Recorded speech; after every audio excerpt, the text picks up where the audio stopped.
Welcome guys, Resto Shaman testing new talents and everything again guys. Keep in mind I'm level 60, so there's a lot of talent builds that I can put in. I'm not using Cloudburst because Cloudburst doesn't work on PTR.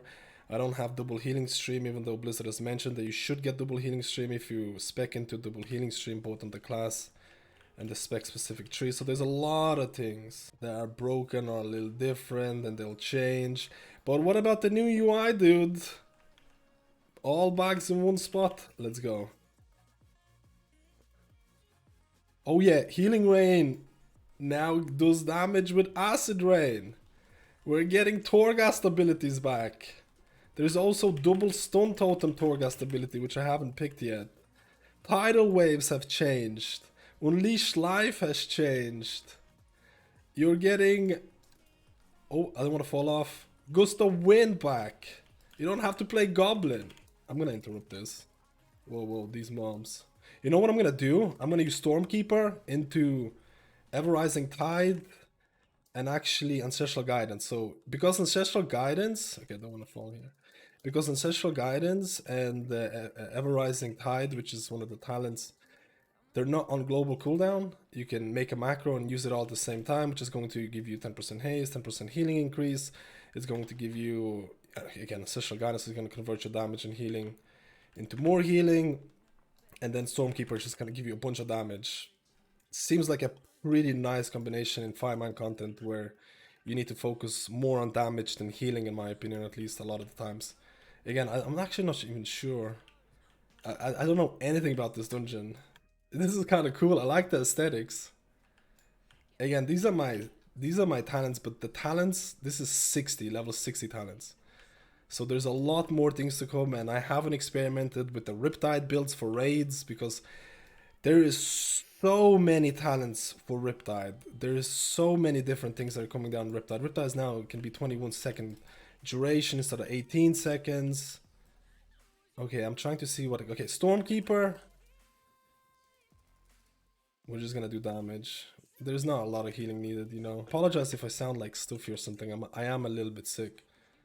I'm gonna use... I don't have thing. Oh yeah, I have Healing Stream Totem, which I have a lot of talents placed into Healing Stream Totem. Now the reason I don't have Cloudburst is because Cloudburst just outright doesn't work on the alpha. It replaces Healing Stream Totem, but it doesn't. The tooltip changes, but the actual ability doesn't seem to work. So I don't know how Cloudburst is going to work. Like if I went Cloudburst here, I don't know how Cloudburst is going to work with everything, with Healing Stream Totem. I don't know if you can have Cloudburst and Healing Stream Totem. I'm going to use my Earth Elemental here. I'm going to use my Primordial Wave. I don't want him to die. Again, I have Primordial Wave. Primordial Wave is making a comeback, guys. Now, I know there's a bunch of people out there. I know straight away there's a bunch of people out there who are saying Primordial Wave is making a comeback instead of Chain Harvest, instead of Esper Totem, and I kind of can feel the pain a little bit. I do think Primordial Wave is fun because it has a lot of like these hidden mechanics. For the people who played Resto Shaman for a long time, they know that Primordial Wave with Unleashed Life has gimmicky mechanics where you can buff a lot of the copies with Unleashed Life and things like that. Unleashed Life is also completely changing in the build. Unleashed Life is now going to look like Soul of the Forest talent for Resto Druids. It's actually going to affect a lot of your abilities in a meaningful way instead of giving you just straight up boost to your direct heals.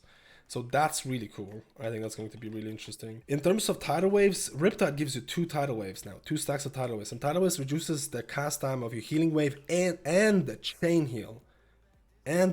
So chain heal no longer gives you tidal waves. So it's almost like a nerf slash change to the whole thing. Okay, I have no idea what this boss does.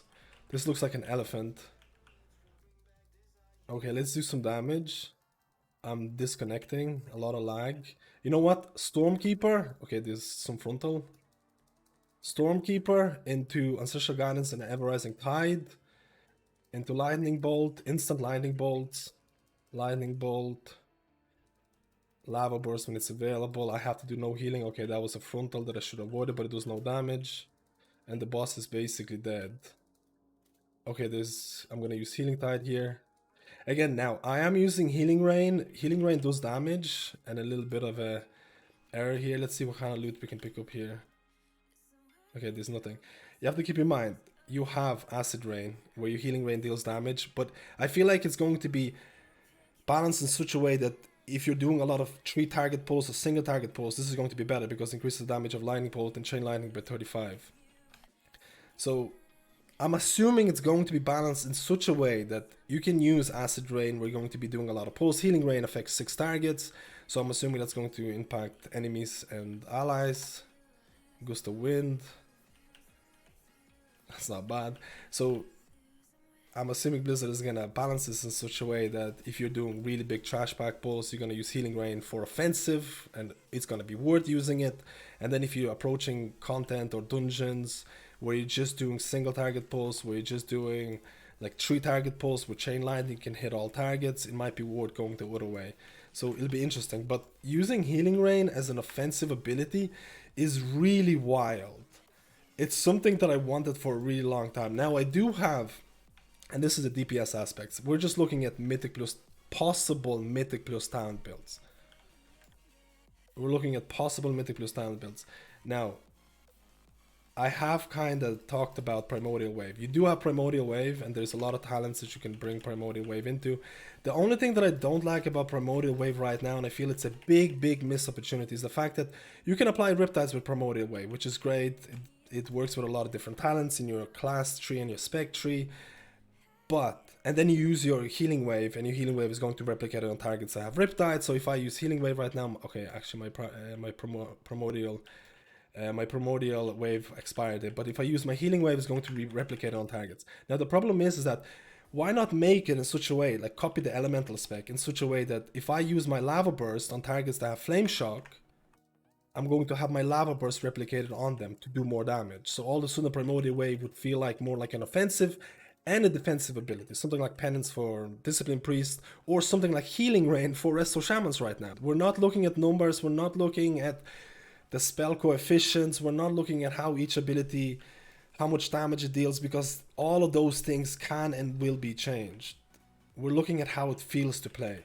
Now, another thing that people are going to talk about in terms of Resto Shaman is going to be the mobility. You're getting so many different talents that you can't choose from ability. I could have Windrush Totem if I wanted to right now, which is just wild. Like we talked about Gust of Wind.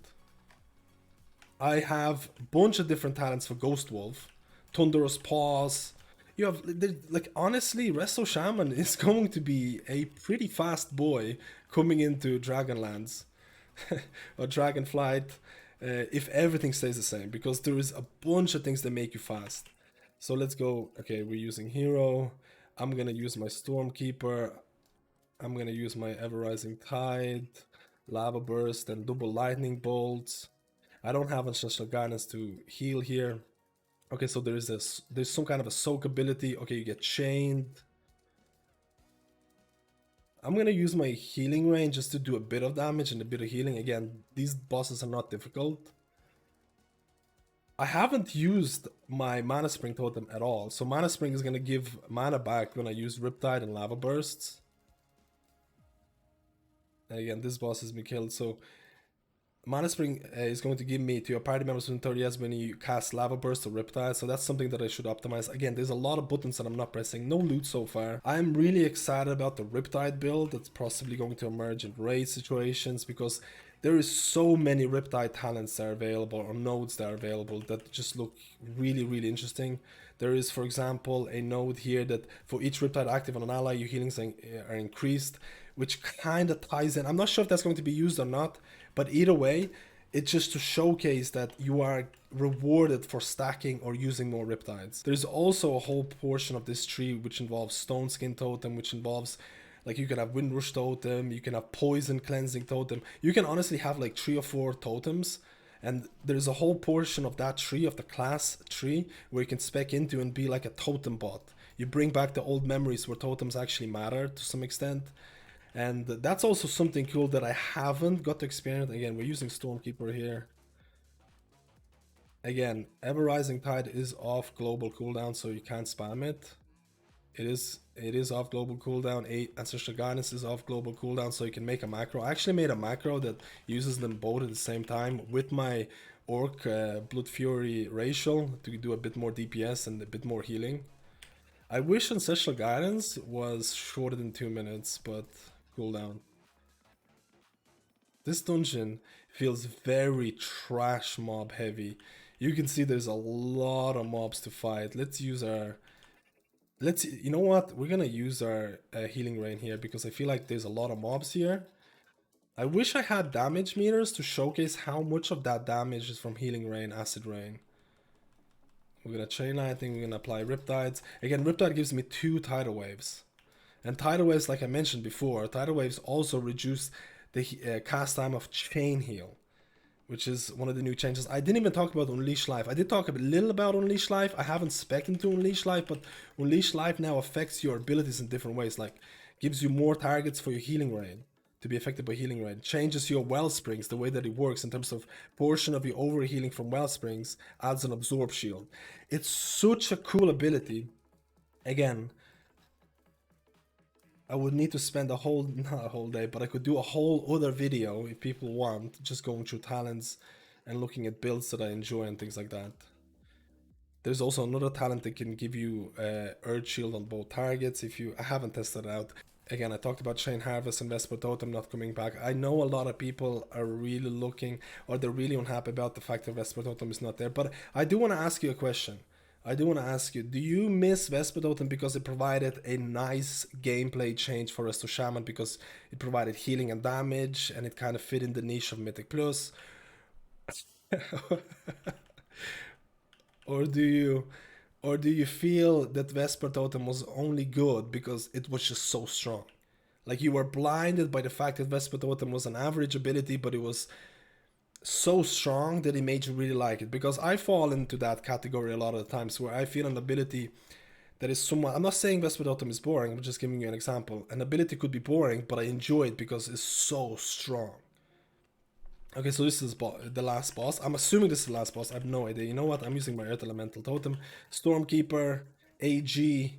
We're gonna use the... Oh, we need to run here. Lightning Bolt, Lightning Bolt. Let's spam. Lava Burst. Oh, we're popping, man. I like to think we're popping, but we don't have a damage meters here. We're gonna put Primordial Wave on this guy. We're gonna put Riptides. Again, we're kind of... I don't think it's gonna be worth to cast Riptide. Oof. I nearly got hit there. I should have used my Gust of Wind, right? I should have used my Gust of Wind there. Again, the bosses are quite easy. Let's see. Loot for the mads. No loot. No loot, guys.